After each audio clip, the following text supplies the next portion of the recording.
In the middle of the night, Benga quietly woke up, took the pant his girlfriend wore that day, and dropped it into the calabash the herbalist had given him. The herbalist had told him to do this for 7 days, and within those 7 days, his girlfriend would gradually become sick, grow skinny, and die slowly.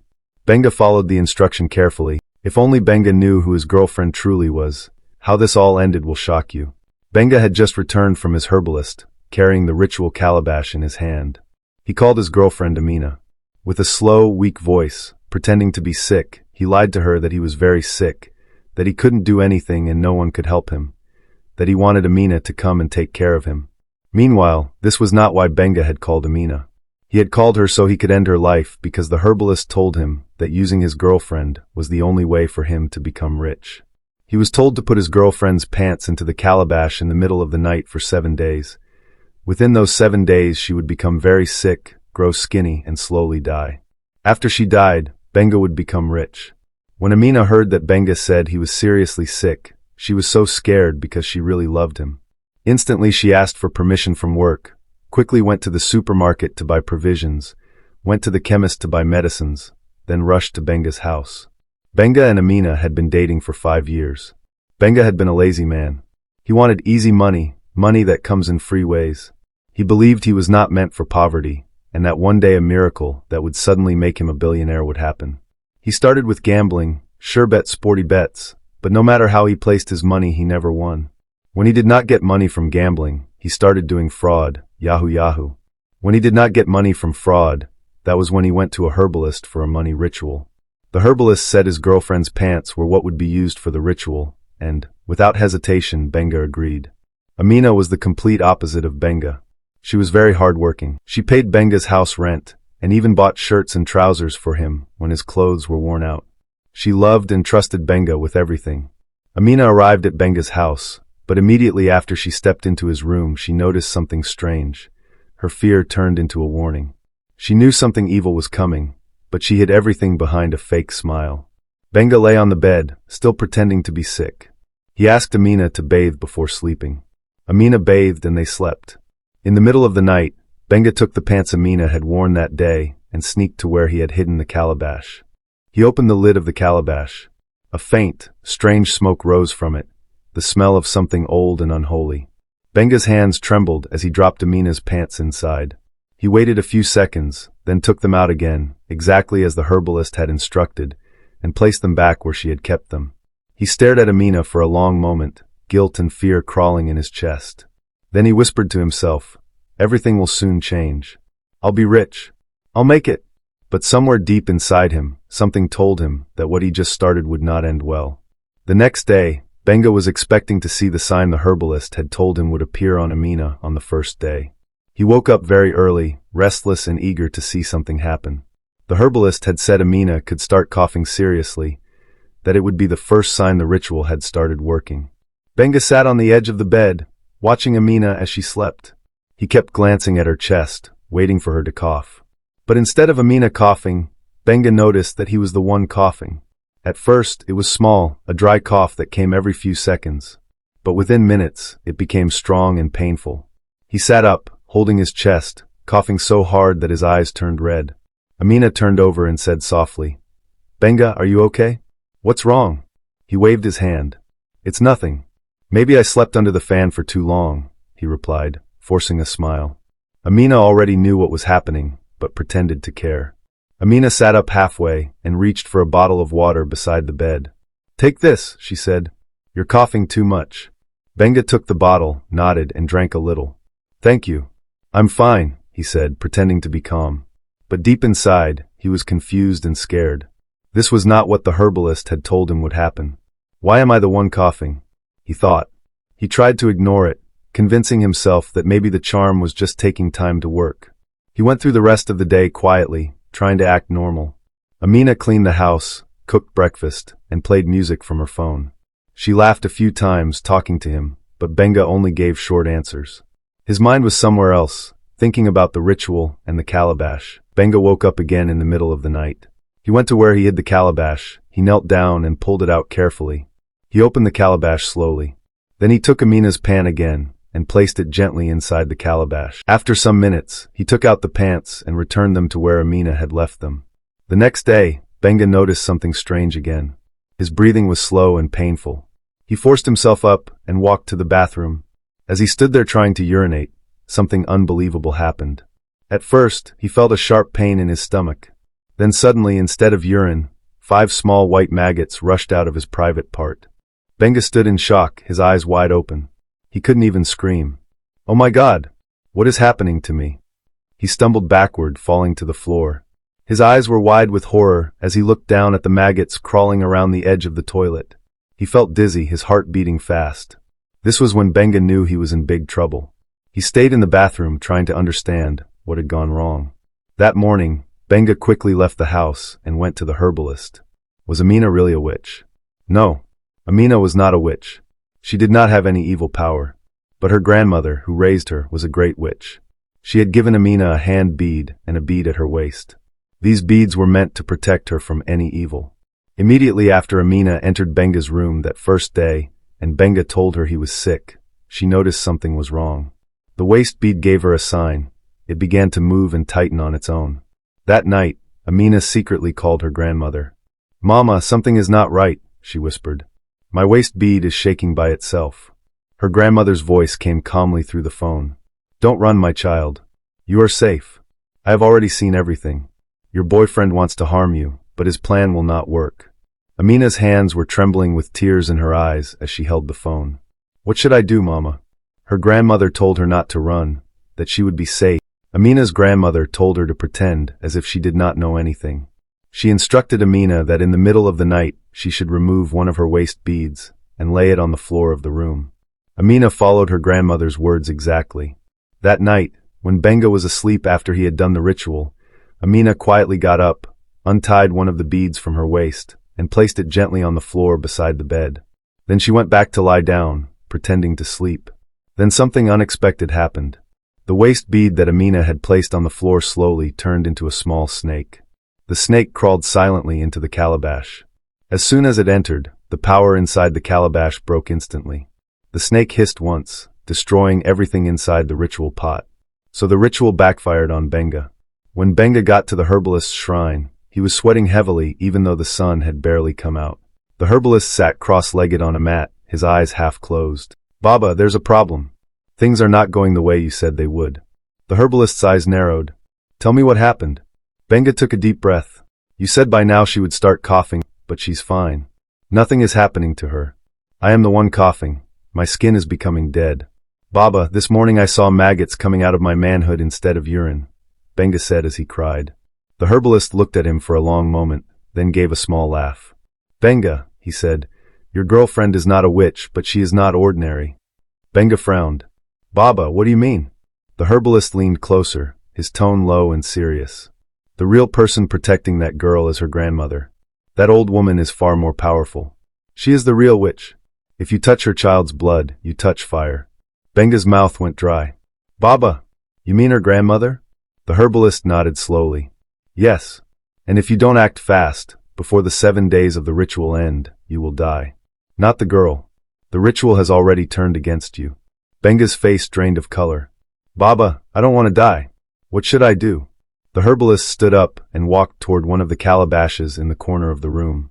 He lifted the cover and muttered strange words under his breath. The air seemed to thicken. Benga's hands began to shake. After a moment, the herbalist turned and handed Benga a small bottle of cloudy-looking water. "Drink a little from this water every day," he said. "It will keep you alive for some days after the 7 days pass.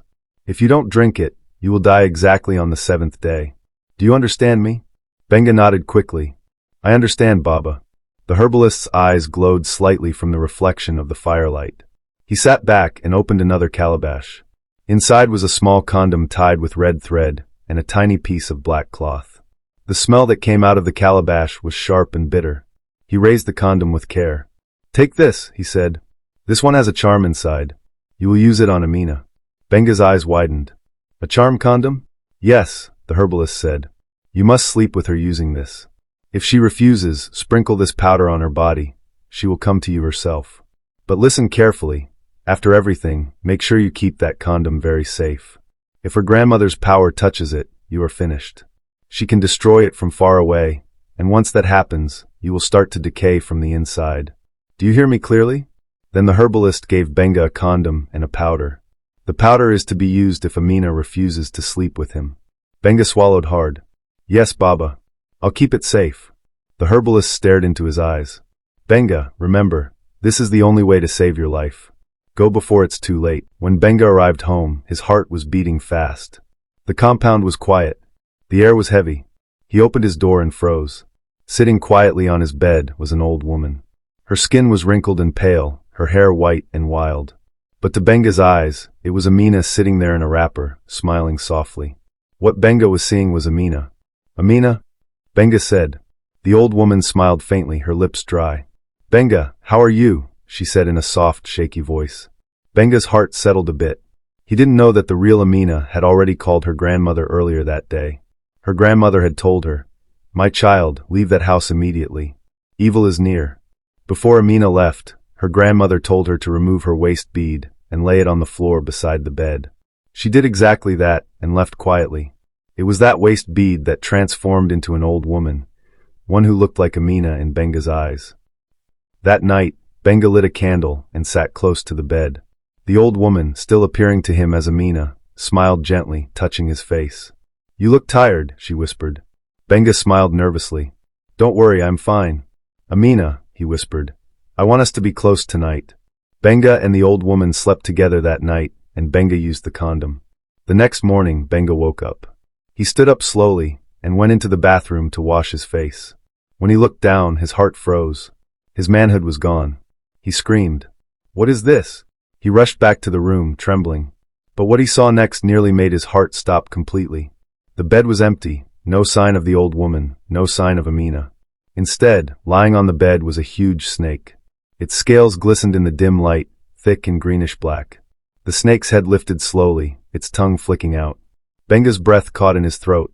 He stumbled backward, whispering, "Blood of Jesus, blood of Jesus." Before he could reach the door, the snake sprang forward and bit him on the leg. He screamed and fell, kicking wildly. Blood oozed from the bite.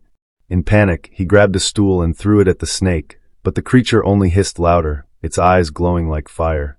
Benga crawled toward the door, crying, "Help! Somebody help me!" He pushed the door open and ran barefoot into the street, limping badly. The morning sun had just risen, and the villagers stared in shock as he passed, shouting like a madman, blood running down his leg. "Benga! What happened?" One man shouted, but Benga didn't stop. He just kept running, gasping, until he reached the herbalist's compound. He banged on the wooden door, shouting, "Baba! Baba! Open the door! I'm dying!" The herbalist came out slowly, holding a stick. "Benga, why are you shouting in my compound this early morning?" Benga fell to his knees. "Baba, the thing you gave me has destroyed me. That girl is not a girl anymore. She turned into a snake. My manhood is gone. Baba, help me." The herbalist's face changed. He stepped closer, looked at Benga's leg, then at his terrified eyes. For a moment, he said nothing. The wind rustled the leaves. Somewhere in the distance, a cock crowed. Then the herbalist said quietly, "Benga, you have slept with the wrong spirit." Benga's mouth opened, but no sound came out. He fell forward, shaking violently as the world around him blurred. The herbalist sighed deeply, his eyes filled with fear. "I told you. Now her grandmother has taken back what belongs to her." Benga looked up weakly, tears streaming down his face. "Baba, help me please." The herbalist went inside quickly and returned with a small black calabash filled with cloudy water. He lifted it toward Benga. "Drink this. It will stop the poison before it reaches your heart." Benga grabbed the calabash with shaky hands and gulped the bitter water. He coughed, almost vomiting from the taste. After a few minutes, the burning in his chest slowly calmed. His breathing steadied. He looked up, sweating heavily. "Baba, it stopped." The herbalist nodded, but didn't look relieved. He sat down slowly on a wooden stool and said, "Now it stopped, yes, but you are in much bigger trouble than before. Your manhood will never return." Benga froze, staring at him in disbelief. His lips trembled. "Baba, please don't say that. You can fix this. You promised you could fix everything." The herbalist replied quietly, "That girl's grandmother, she is not an ordinary woman. She is a great witch, stronger than me. She has undone everything we did. She took your manhood and tied it in the spirit world. I cannot bring it back. Tears rolled down Benga's face. He held his head and wept. Please, Baba, do something.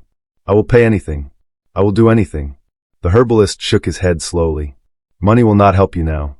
There is only one way. You must beg for mercy. Go to the girl, Amina. If she forgives you, maybe her grandmother will release you. Benga sat on the floor, crying like a child. Baba, please, please don't leave me like this. I have done my best, the herbalist said coldly. The rest is between you, Amina, and her grandmother.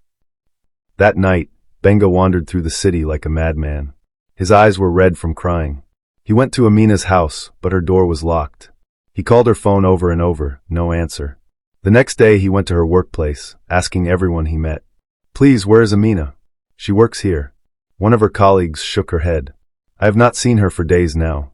Benga's heart pounded. After some days of Benga searching for Amina, he remembered Amina's close friend, Bizi.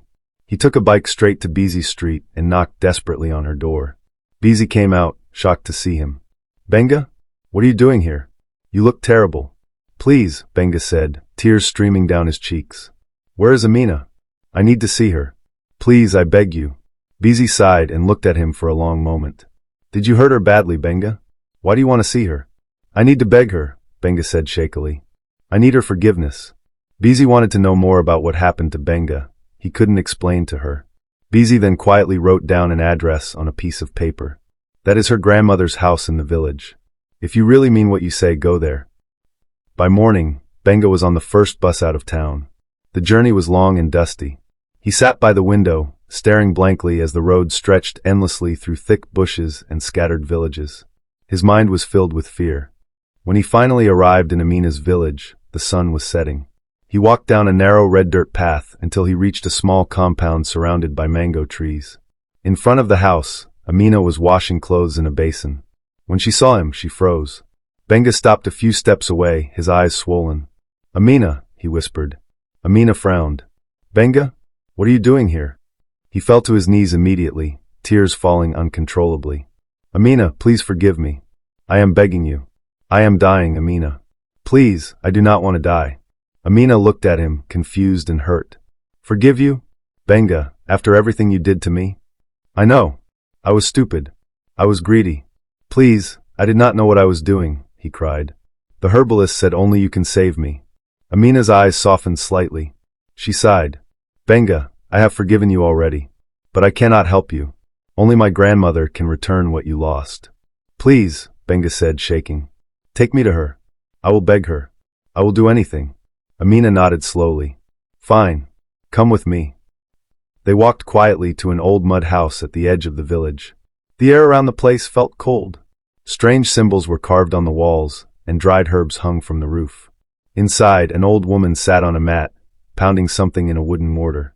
Her eyes were bright and sharp, glowing slightly even in the dim light. When she saw Benga, she smiled, not a kind smile. So you are the one, she said. You think you can harm my grandchild? Very soon you will die. Benga immediately fell on his knees. Mama, please forgive me. I did not know she was your granddaughter. I was deceived. Please help me. I do not want to die.